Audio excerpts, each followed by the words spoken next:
है सुना ये पूरी धरती तू चला है। मेरी सुन ले आज मुझे घर बुला है। भगवान है कहाँ रे तू,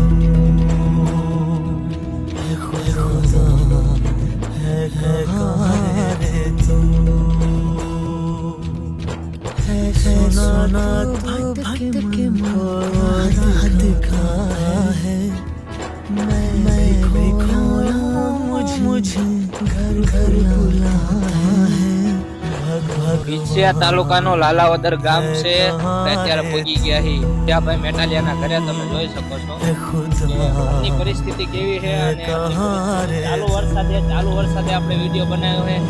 ખબર પડે પરિસ્થિતિ ચાલુ વરસાદમાં કેવું. આપણે તો બધાને બંગલા ખાડા મકાન હોય તો આપણે વ્યવસ્થિત રહેતા